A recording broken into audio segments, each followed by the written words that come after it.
হরে কৃষ্ণ। সকলকে আবারও কৃষ্ণ প্রীতি শুভেচ্ছা জানিয়ে আমাদের ধারাবাহিক শ্রীমদ্ ভগবদ গীতার ক্লাসে আপনাদেরকে স্বাগতম জানাচ্ছি।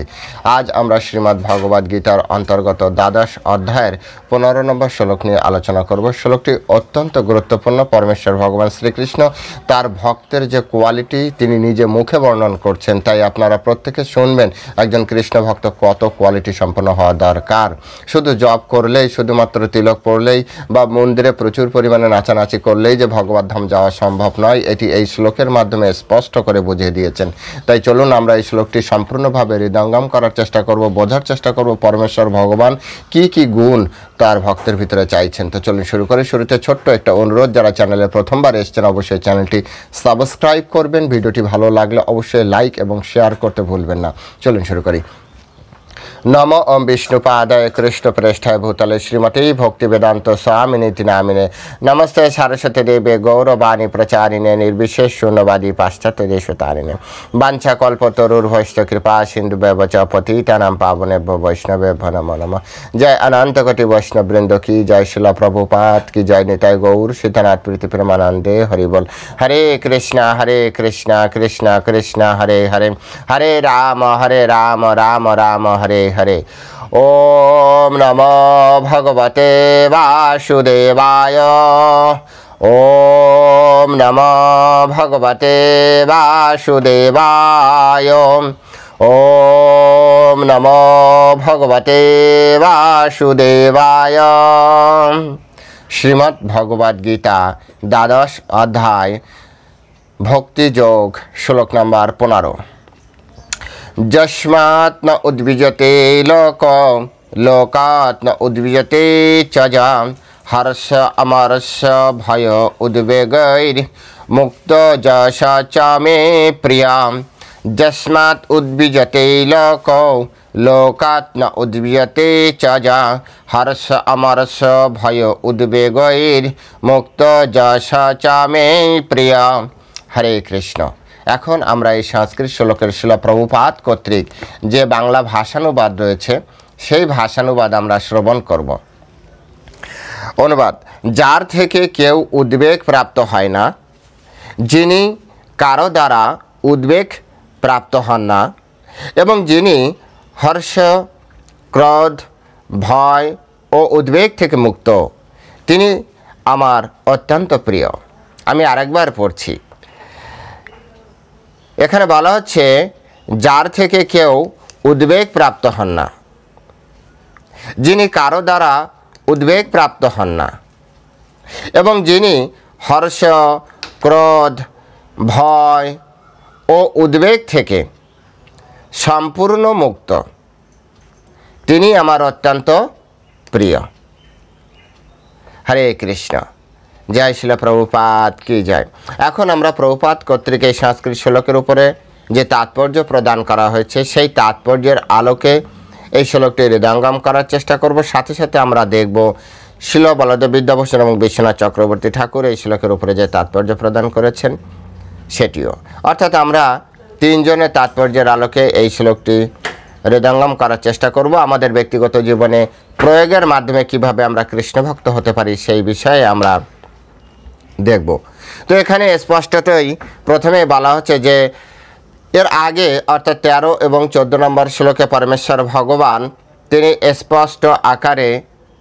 অত্যন্ত স্পষ্ট আকারেই ভক্তের গুণাগুণ তিনি ব্যাখ্যা করেছেন। বিশেষ 13 নম্বর শ্লোকে একজন ভক্তের বাহ্য গুণাগুণ, 14 নম্বর শ্লোকে একজন ভক্তের আভ্যন্তরীণ গুণাগুণ, 15 নম্বর শ্লোকে এসে সেই গুণাগুণকে আরও এক্সট্রা অর্ডিনারিভাবে তিনি উপস্থাপন করছেন। তো সেজন্য শিলা প্রভুপাদ বলেছেন ভক্তের আরও কয়েকটি গুণাগুণ এখানে বর্ণনা করা হচ্ছে। অ্যাকচুয়ালি 13 থেকে 20 ভগবদ গীতার এই দ্বাদশ অধ্যায় মাত্র 20টা শ্লোক। এই 20টা শ্লোকের ভিতরে 13 থেকে 20 এই 8টি শ্লোকটা পুরোটাই হচ্ছে পরমেশ্বর ভগবান শুধু ভক্তদের গুণাগুণ ব্যাখ্যা করেছেন। তিনি চাইছেন যে ভগবত ধামে নিয়ে যাওয়ার জন্য যে যে গুণগুলি একটা মানুষের ভিতরে হওয়া দরকার সেই গুণগুলি কি কেমন সেগুলি ব্যাখ্যা করা হয়েছে। একজন ব্যক্তির ভক্তি জীবনে আশা, টিকে থাকা এবং ভগবত ভক্তি যাজনের মাধ্যমে শুধুমাত্র এই 8টি গুণাগুণ নিজের ভিতরে ডেভেলপ করার চেষ্টা করাই উচিত। ভক্তি মানে হচ্ছে ভগবত ধামে যাওয়ার প্রস্তুতি, ভক্তি মানে ভগবানের সেবা, ভক্তি মানে হচ্ছে ভগবানের রাজ্যে প্রবেশের যে প্রবেশাধিকার, তার একটি পাসপোর্ট ভিসা এরকম বলা যায়। এখন কথা হচ্ছে, যদি আপনি পাসপোর্ট ভিসায় রেডি না করতে পারেন, যদি আপনি ভগবানের সেবায় না করতে পারেন, ভগবান কি চাইছে সেটি যদি আপনি না করতে পারেন, তাহলে এই তিলক মালার কি প্রয়োজন আছে? এই যে সারা দিন ধরে আপনি মন্দিরে নাচানাচি করছেন, এর কি দরকার আছে? তাই সকলের আগে আমাদের দরকার আছে শ্রীমদ্ ভাগবত গীতায়। শ্রীমদ্ ভাগবত গীতায় একটা ভক্তের কি গুণাগুণ ব্যাখ্যা করা হয়েছে। দেখুন, এই মালা জপের মাধ্যমে, তিলক প্রদানের মাধ্যমে আমাদের শুধু হৃদয়কে আমরা কি করতে পারি? শুদ্ধ করতে পারি। জপ করার মাধ্যমে সবসময় ভগবানকে আমরা হৃদয়ে ধারণ করে রাখতে পারি। কিন্তু সবথেকে মজার ব্যাপার হচ্ছে, এই তিলক ধারণের যে মূল বিষয়, জপের যে মূল বিষয়, সেই জপ করার মূল বিষয় হচ্ছে আমাদের ভিতরে এতটা আন্তরিক হতে হবে যাতে আমি ভগবানের সাথে কানেক্ট তো হচ্ছি, কিন্তু ভগবত ধাম যাওয়ার জন্য আমি উপযুক্ত হচ্ছি কিনা, এটি কিন্তু আমাদের দেখতে হবে।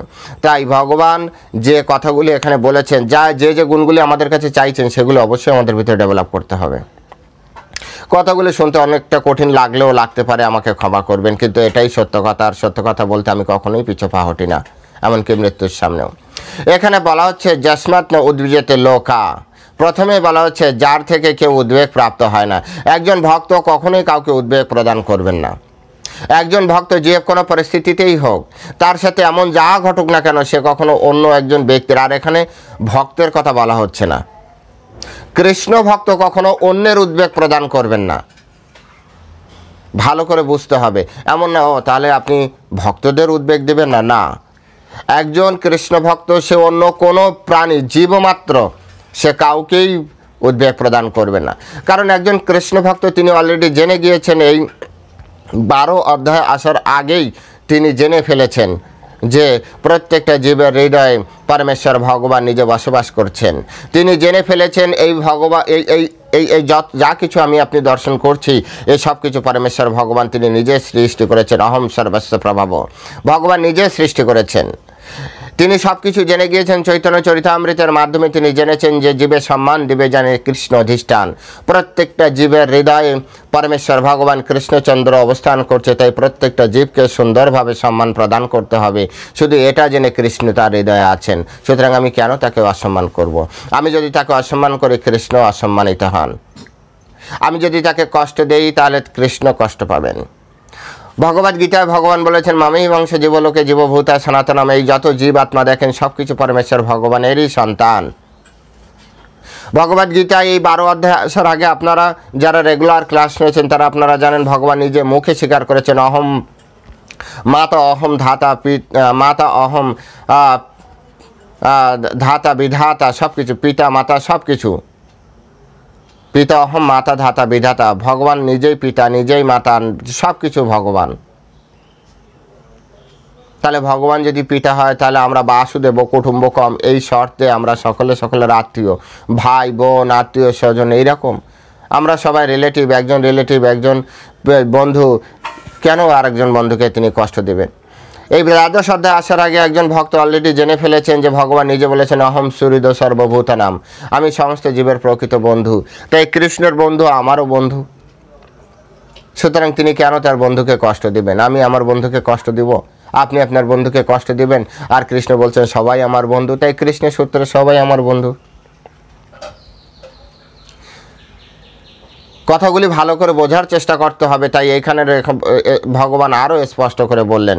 এর আগে তিনি টেকনিক্যালি বুঝিয়েছেন, অহম সুহৃদ সর্বভূতানাম, এই জগতে যত জীব আছে তারা সবাই আমার বন্ধু। সুতরাং আমার বন্ধু, তুমিও আমার বন্ধু, অন্যও আমার বন্ধু, আর বন্ধুর বন্ধু বন্ধুই হয়। সুতরাং তুমি কাউকে কষ্ট দিবে না। ওটা টেকনিক্যাল শব্দ ছিল, কিন্তু এখানে ভগবান দ্বাদশ অধ্যায়ে স্পষ্ট করে নির্দেশ প্রদান করলেন। তিনি বললেন, যস্মাৎ ন উদ্বিজেতে লোকা, যার থেকে কেউ উদ্বেগ প্রাপ্ত হবে না। অর্থাৎ একজন কৃষ্ণ ভক্ত কখনোই কাউকে কষ্ট দিতে পারবে না, যে কোনো পরিস্থিতি হোক না কেন, তিনি কখনোই কাউকে কষ্ট দিতে পারবেন না। তারপরে বলা হচ্ছে যে লোকাৎ ন উদ্বিজেতে সাজা, এবং অন্যের কর্তৃক সে কখনো উদ্বেগ প্রাপ্ত হবে না। অন্যরা হাজার কথা বলবে, টিকি পরে রেখেছে, তিলক পরেছে, হাজার কথা বলবে, কিন্তু সে উদ্বেগ প্রাপ্ত হবে না।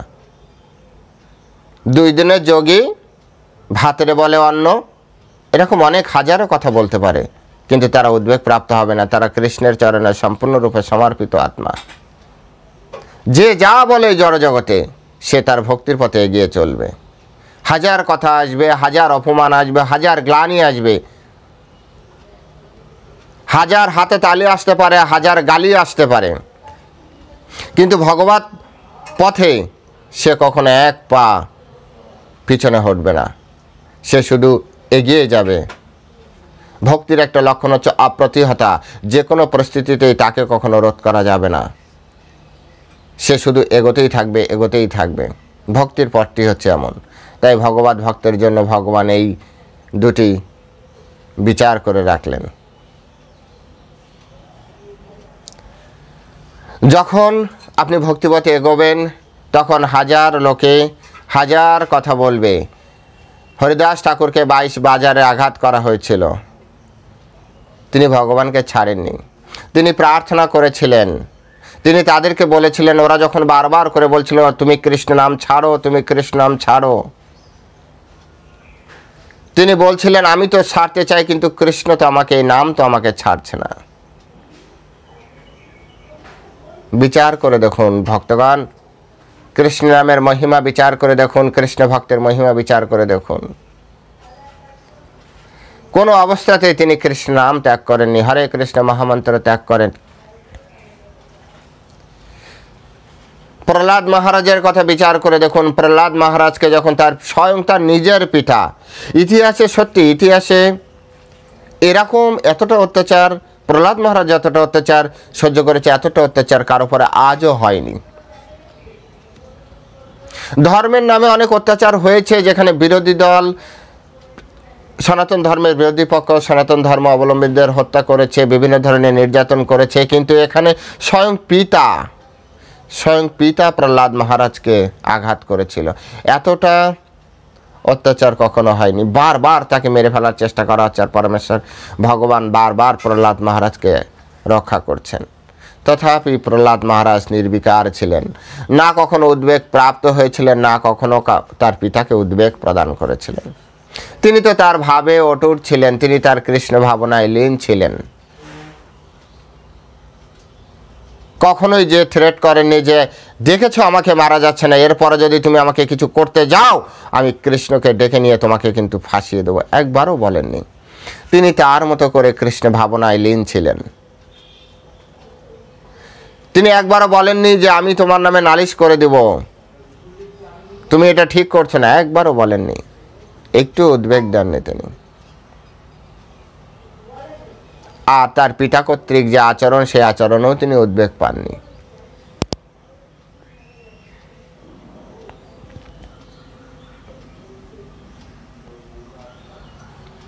অর্জুন যখন জয়দ্রথকে মারার সংকল্প করল, যে আগামী দিন যদি সূর্যাস্তের আগে আমি জয়দ্রথকে হত্যা করতে না পারি, তাহলে আমি অগ্নিস্নান নিয়ে নেব, মানে স্বেচ্ছায় নিজেকে অগ্নিকুণ্ডে দাহ করে শেষ করে ফেলব। পরের দিন যুদ্ধ শুরু হলো। প্রথম অর্জুনের টার্গেট ছিল জয়দ্রথকে খুঁজে বের করা, আর এদিকে দুর্যোধন জয়দ্রথকে লুকিয়ে ফেলেছে। জয়দ্রথকে লুকিয়ে ফেলেছে, কোথাও খুঁজে পাওয়া যাচ্ছে না। কৃষ্ণ স্বয়ং স্টেপ নিলেন। কৃষ্ণ স্বয়ং স্টেপ নিলেন, তিনি সূর্যকে তার চক্র দ্বারা আচ্ছাদিত করে দিলেন। 2 প্রহার বাকি থাকতেই সূর্য আচ্ছাদিত, সন্ধ্যা ঘনিয়ে এলো। কৌরব পক্ষে অত্যন্ত আনন্দ তৈরি হলো। অর্জুন তুমি হেরে গিয়েছো, তুমি এখন অগ্নিস্নান নাও। কারণ দুর্যোধনের একটাই ইয়ে ছিল, অর্জুনকে কোনো না কোনোভাবে মারতে পারলে জিত আমার হবেই, আর কেউ ঠেকিয়ে রাখতে পারবে না, আমার জয় কেউ ঠেকিয়ে রাখতে পারবে না।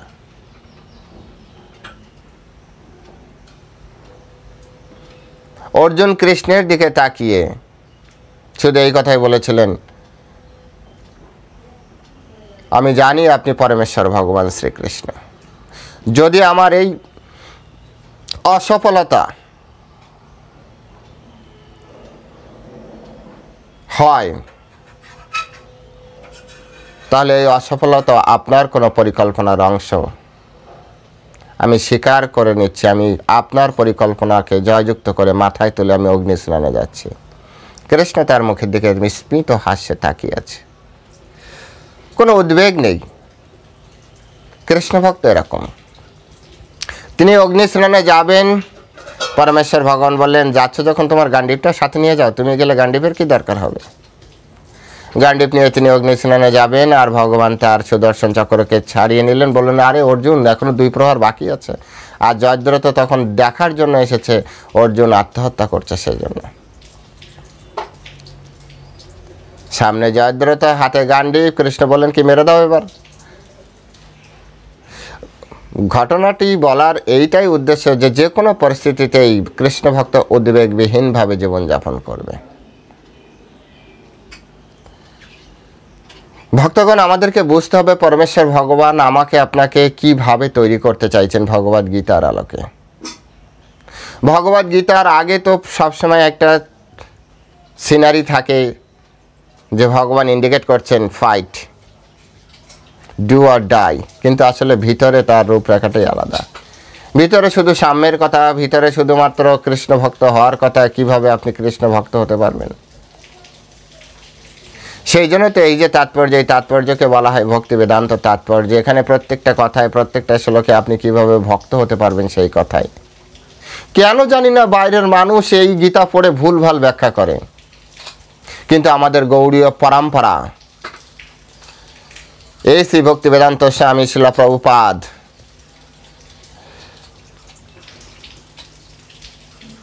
এত সুন্দর ভক্তি বেদান্ত তাৎপর্য প্রদান করেছেন, যার প্রত্যেকটা কথায় ভক্তি উঠে এসেছে। আর এই কথা কি শুধু তিনি বলেছেন? না, শিল বলদেব বিদ্যাভূষণ, শিল বিশ্বনাথ চক্রবর্তী, ভক্তি বিনোদ ঠাকুর, এনারা সবাই একই কথা বলেছেন। জীব গোস্বামী, রূপ গোস্বামী সবাই একই কথা বলেছেন। এমনকি শ্রীধর স্বামী তিনিও একই কথা বলেছেন। আশ্চর্যের বিষয়, যত যত পরম্পরা চৈতন্য মহাপ্রভুর পরম্পরায় আছেন, তারা সবাই একই তত্ত্ব খুঁজে বের করেছেন।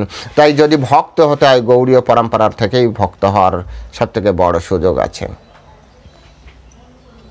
পরমেশ্বর ভগবান এখানে এই কথাই বললেন যে একজন ভক্তের এই গুণগুলি থাকতে হবে।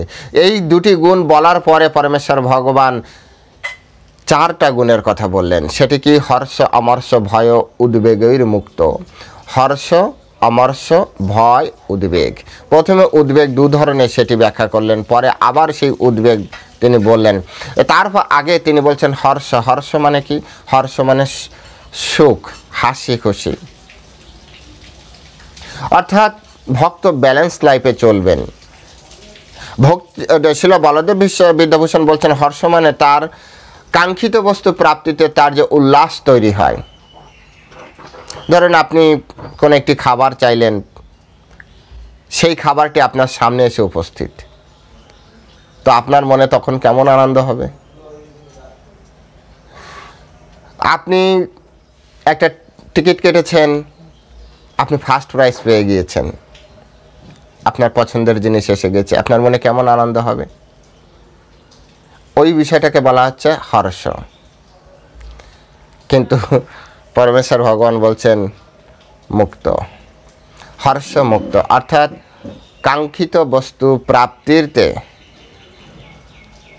যে আনন্দ, তার থেকে মুক্ত থাকা, এটা ভক্তের লক্ষণ। কাঙ্ক্ষিত বস্তু প্রাপ্তিতে আপনি আনন্দ করতে পারবেন না।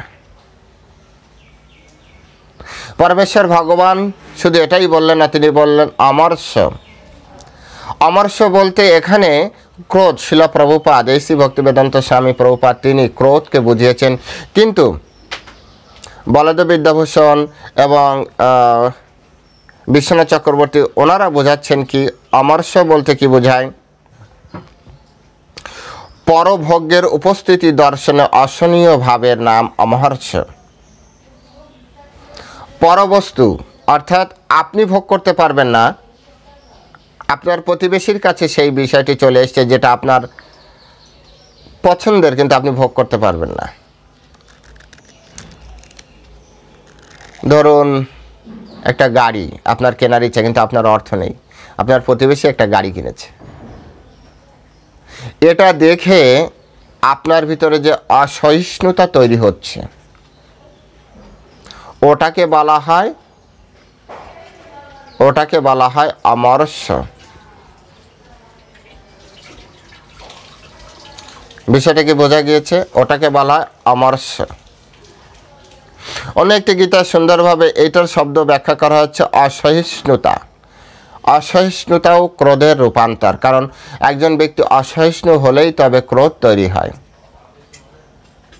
সুতরাং উভয় দিক থেকে শিলা প্রভুপাদের যে ডাইরেক্ট শব্দ ক্রোধ, এই ক্রোধটি অত্যন্ত যুক্তিযুক্ত।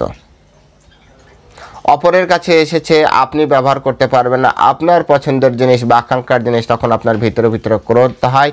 এর আরও একটি নাম হচ্ছে পরশ্রী কাতরতা, মাৎসর্যতা। সুতরাং এই ধরনের কর্ম পরমেশ্বর ভগবান কখনো আশা করেন না। পরমেশ্বর ভগবান তার ভক্তের কাছে আশা করেন যে জগতে যা কিছু প্রাপ্তি হচ্ছে পূর্বজীবনের কর্মের ফলে প্রাপ্তি হচ্ছে, সুতরাং এটাকে মেনে নেওয়াই হচ্ছে গুড, সব থেকে উত্তম পন্থা, ভালো পন্থা। সুতরাং পরমেশ্বর ভগবানের এই যে তত্ত্ব, এই তত্ত্ব আমাদের হৃদয়ঙ্গম করতে হবে। আপনার আকাঙ্ক্ষিত বস্তু যদি আপনার আসে, তাহলে আপনি যেমন অত্যন্ত আহ্লাদিত হবেন না, ঠিক তেমনি অপরের আকাঙ্ক্ষিত বস্তু যদি তার কাছে আসে, তাহলে আপনি কখনো ক্রোধ করবেন না।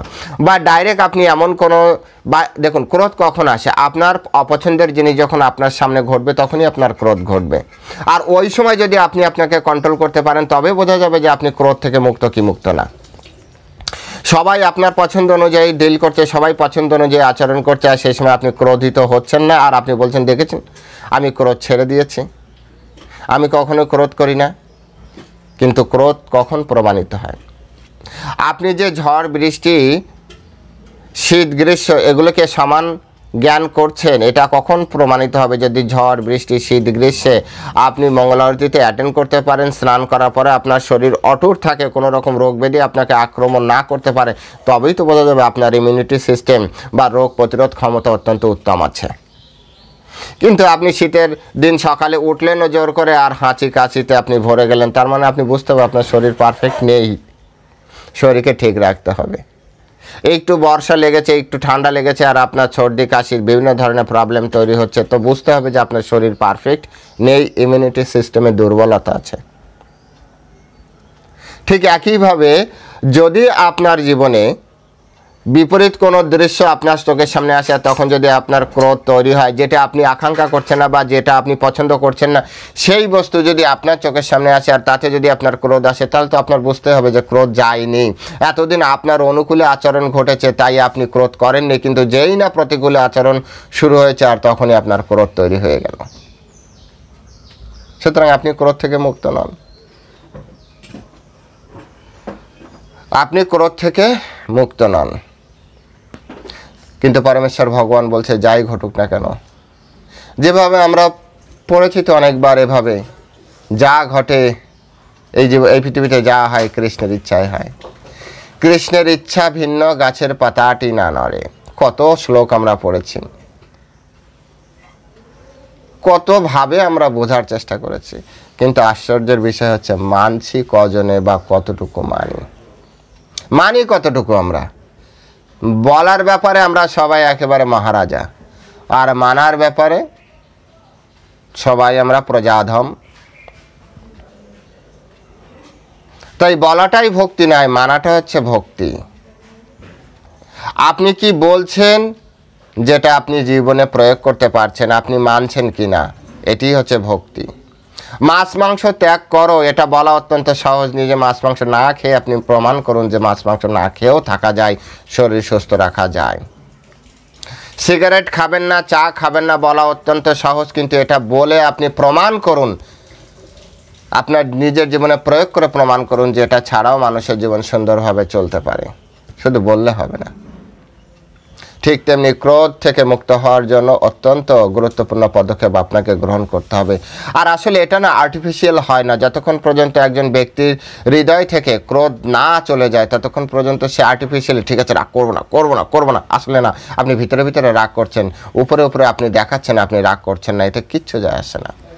আপনি ভিতরে ফেসে আছেন, কারণ মনের কথা জানে গোরা কেমনে দিবা ফাঁকে। আমাদের ডিপার্টমেন্টে একটা ছেলে আছে, কিছু কিছু বিষয় আমি দেখেছি তার সাথে কথা বলতে, সেসব বিষয়গুলো আলোচ্য বিষয় বা সেসব বিষয় নিয়ে চিন্তা করা উচিত, কিন্তু সে বলছে না প্রভু এটা কী হবে। আমি বিভিন্নভাবে প্রশ্ন করে দেখেছি, না আসলে ওইসব বিষয় নিয়ে ওর ভিতরেই কোনো কিছু কাজ করে না। মনে মনে তাকে প্রণাম করি যে ভগবান কবে এর মতো মন আমার হবে। সত্যিও অত্যন্ত উন্নত ভক্ত। ঠিক আছে, চলছে চলুক, হচ্ছে হোক, আমি কি করব, এরকম মনোভাব তার। ঠিক এরকমভাবে ক্রোধ যেদিন এইভাবে চলে যাবে সেদিন বুঝবেন যে আপনি ক্রোধ থেকে মুক্ত, কিন্তু ভিতরে আছে বাইরে প্রকাশ করছেন না, এটাতে ধীরে ধীরে হার্ট অ্যাটাক আসবে আপনার। তারপরে আসছে যে ভয়। ভয় কখন আসে? ভয় আসে হারানো থেকে। ভয় যখন একজন ভাবে যে আমার আছে, আমার আমিত্ব থেকেই আসে ভয়, ইগো থেকে ভয় তৈরি হয়। যখন একজন ব্যক্তি আমার ভাব ত্যাগ করে তখন তার ভয় চলে যায়। আমার পরিবার, আমার বাড়ি, আমার টাকা, আমার গাড়ি, আমার স্বামী, আমার স্ত্রী, আর এটি যখন আমার সামনে থাকবে না, তখন এই থাকবে না ভয়। কিন্তু একবারও চিন্তা করেন এই জগতে আমরা কিভাবে এসেছিলাম। এই জগতে এসেছি একা ফাঁকা হাতে, এই জগৎ থেকে যাব একা ফাঁকা হাতে। দুদিনের সংসারে আমরা একে অপরের সাথে সম্পর্কযুক্ত হয়েছি, একে অপরের সাথে এক জায়গায় আছি, আর তার ফলে আমাদের একটা রিলেশন তৈরি হয়েছে, আর রিলেশনের প্রতি এতটাই আসক্ত যে তার থেকে হারানোর ভয় তৈরি হয়েছে। কিন্তু যে রিলেশন আমি হারিয়ে এসেছি, যে রিলেশন প্রাপ্তির জন্য সাধু গুরু বৈষ্ণবরা বারবার আমাকে বোঝানোর চেষ্টা করা হচ্ছে, এত এত শাস্ত্র গ্রন্থের মাধ্যমে আমাকে আপনাকে বোঝানোর চেষ্টা করা হচ্ছে যে পরমপিতা পরমেশ্বর ভগবান শ্রীকৃষ্ণ তিনি হচ্ছেন তোমার পরম পিতা, তুমি এটা মেনে নাও, এটা জানো, আর তোমার বাড়িতে তুমি যাওয়ার চেষ্টা করো। শুধু সেই রিলেশন বাদ দিয়ে এই জগতের সমস্ত রিলেশনকে আমার আপনার আপন বলে মনে হয়। যাকে সব থেকে আপন মনে করার কথা তাকে আমরা আপন ভাবতে এত কষ্ট। আর যে আমার আপন নয়, যে কখনো আমার কাছে ছিলই না, কার্যকারণ সম্পর্কে আমরা এক জায়গায় আছি, যে সকল বন্ধু বান্ধব আমাদেরকে ঘিরে আছে আজ, তারা সবাই কার্যকারণ সম্পর্কের উপরে বেজ করে আছে, আর তাদেরকে আমাদের এত এত এত আপন মনে হয়। কিন্তু পরমেশ্বর ভগবান কৃষ্ণচন্দ্রকেই শুধুমাত্র আমাদের দূর হয়, যদিও তিনিই হচ্ছেন পরমেশ্বর ভগবান, তিনিই পরম পিতা, আমরা তার সকলে, আমরা তার সন্তান। আর পরম পিতা বসে আছে আমাদেরকে তার কাছে নিয়ে যাওয়ার জন্য। বারবার তিনি সাধুগুরু বৈষ্ণবদেরকে আমাদের কাছে পাঠাচ্ছেন যে আমার সন্তানদেরকে আমার কাছে নিয়ে এসে, ওরা ভুলে গিয়েছে আমার কথা। কি আশ্চর্যের বিষয়, আমরা পরমেশ্বর ভগবানকেই ভুলে আছি। তাই এটি অত্যন্ত বোঝার বিষয়, জানার বিষয় আছে যে ভয় কখন আসে। কোনো কিছু আপনার, যখন আপনি বলছেন আপনার, কই অন্যের মোবাইল হারিয়ে গেলে আপনি তো ভয় পান না, আপনার মনে খুশি বা আপনার মনে আনন্দ বা আপনার ভিতরে ক্রোধ ভয় এগুলো কাজ করে না। কিন্তু নিজের মোবাইলটা হারিয়ে যাওয়ার ভয় আপনার রয়েছে, কারণ এটা আপনার।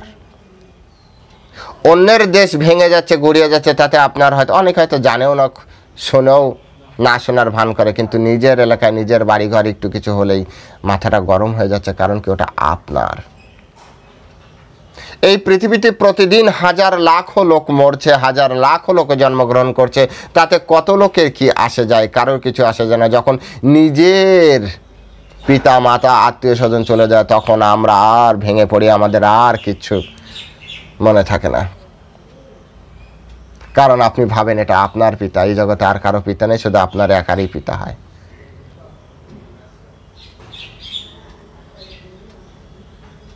বিষয়গুলি বোঝার চেষ্টা করা দরকার। না এই জগতে কেউ ছিল, না এই জগতে কেউ থাকবে, এই জগতে কার্যকারণ সম্পর্কে এসেছে, নির্দিষ্ট সময় পর প্রত্যেকেই চলে যাবে। সুতরাং এখানে ভয় পাওয়ার কি আছে? আজ আমার ভিতরে যে আত্মার উপস্থিতির কারণে আজ আমি কথা বলছি, একটা নির্দিষ্ট সময় যতদিন ভগবান আমাকে কোনো কার্য করার জন্য এখানে রেখেছেন, সেই কাজ, ভগবানের কাজ যেদিন শেষ হয়ে যাবে, ভগবান বলবে আত্মা তুমি চলে আসো, কারণ আত্মা ভগবানের সন্তান, এই জড়জগৎ থেকে এই দেহ পেয়েছে, জড়জগতে দেহ থেকে যাবে। এখানে ভয়ের কি আছে? সদা সর্বদা নিজেকে প্রস্তুত রাখতে হবে সেই জায়গায় পৌঁছানোর জন্য। তাই পরমেশ্বর ভগবান শ্রীকৃষ্ণের এই তত্ত্ব হৃদয়ঙ্গম করার চেষ্টা করা উচিত। যার ভিতরে এই ধরনের হারানোর ভয় থাকবে না, তার কোনো কিছু গোছানোর যে ইচ্ছা সেটাও কম থাকবে। তাই ভক্তরা কখনো বেশি কিছু গোছায় না, ভক্তদের জীবন সিম্পল। সেজন্য তো শিলা প্রভুপাদ বলেছেন লিভ সিম্পলি থিঙ্ক হাই। জীবনটা সরল জীবনযাপন করুন এবং উচ্চতর চিন্তা সবসময় হৃদয়ে ধারণ করুন। ভয়ও, তারপর হচ্ছে উদ্বেগের, উদ্বেগ সম্পর্কে তো আগেই বলেছি, প্রচুর পরিমাণে কথা রয়েছে। উদ্বেগ কাউকে দিবেন না, উদ্বেগ কখনো প্রাপ্ত হবে না। উদ্বেগের মুক্ত, অর্থাৎ এইসব বিষয় থেকে মুক্ত থাকার চেষ্টা করুন। কি কি? এক হচ্ছে হর্ষ, দুই হচ্ছে অমর্ষ বা ক্রোধ বা অসহিষ্ণুতা, 3 নম্বর হচ্ছে ভয় এবং 4 নম্বর হচ্ছে ক্রোধ। এই 4টা গুণ। এর আগে কতগুলো গুণের কথা বলা হচ্ছে। অদ্দেষ্টা সর্বভূতানাং মৈত্র করুণ এবচ নির্মম নিরহংকার সমদুঃখ সুখ ক্ষমি সন্তুষ্ট সততম যোগী যতৎমদৃঢ় নিশ্চয় ময়ী অর্পিত মনোবুদ্ধির মদ্ভক্ত সচ মে প্রিয়। আর এখানে বলছে যস্মাৎ ন উদ্বিজতে দ্বিজ লোকাৎ ন উদ্বিজতে সচ। হর্ষ অমর্ষ ভয় উদ্বেগের মুক্ত যা সচে মে প্রিয়। অর্থাৎ এই এতগুলো গুণ এক একটা ভক্তের ভিতর থাকতে, এরপরে আরও রয়েছে। পুরো 8টা শ্লোক অনুযায়ী আপনাদেরকে গুণাগুণ তৈরি করবে। ভগবত ধামে যেতে চান না, এই গুণগুলো নিজের ভিতরে ডেভেলপ করুন, তবে আপনার জীবনে ভগবত ধাম প্রাপ্তি হবে। আর তা না হলে জড়জগতের এইখানে আপনি ভালো ভালো শরীরে যেহেতু জপ করছেন, যেহেতু ভগবানের প্রসাদ করছেন, যেহেতু ভগবানের আরাধনা করছেন, না জড়জগতে বিভিন্ন ভালো ভালো ব্রহ্মাণ্ডে ঘুরতে পারবেন, কিন্তু তথাপি সেখানে পুনরূপী জনরম পুনরূপী মনোরম, বারবার জন্ম বারবার মৃত্যু। কিন্তু ভগবত ধাম গেলেই একমাত্র জন্ম মৃত্যু চক্র থেকে বেরোতে পারবেন। এই জড়জগতে স্বর্গের থেকেও অধিক সুখের ব্যবস্থা রয়েছে বিভিন্ন দ্বীপে। যখন ভুবন কোষ আপনি পড়াশোনা করবেন, যখন বৈদিক কসমোলজি পড়াশোনা করবেন, তখন আপনি জানবেন যে এই জম্মুদ্বীপের ভিতরে পৃথিবী বাদ দিয়ে অন্যান্য জায়গায় আরও অনেক সুখের ব্যবস্থা রয়েছে। দেবতারা পর্যন্ত সেই সব জায়গায় এসে থাকার চিন্তা করে। সুতরাং যদি শুধুমাত্র ভক্তি করেন আর এই গুণগুলি নিজের ভিতরে তৈরি না করেন, তাহলে জড় ব্রহ্মাণ্ডে শুধু ঘুরতে থাকবেন, আর ঘুরতে ঘুরতে পুণ্য শেষ হয়ে যাবে, পরবর্তীতে আবার এই নরকলোকে চলে আসতে হবে। তো আজ এ পর্যন্তই। সকলে ভালো থাকবেন। আপনাদের এই ভিডিও থেকে কি কি শিখলেন কমেন্ট সেকশনে লিখবেন অবশ্যই। আপনারা যদি লেখেন তাহলে আমার এই বলা কিছুটা সার্থক হয় বলে মনে করি, কারণ আপনারা কিছু দেখছেন, এটা আমি তখন বুঝতে পারি। তো আজ এ পর্যন্ত। সকলে ভালো থাকবেন। ভিডিওটি অবশ্যই শেয়ার করবেন। আপনার যত হোয়াটসঅ্যাপ গ্রুপ আছে, আপনার পছন্দের ব্যক্তি আছে, ফেসবুক আছে, সব জায়গায় ভিডিওটি শেয়ার করবেন। আজ এখানেই। হরে কৃষ্ণ। জয় শিল প্রভুপাদ কি জয়।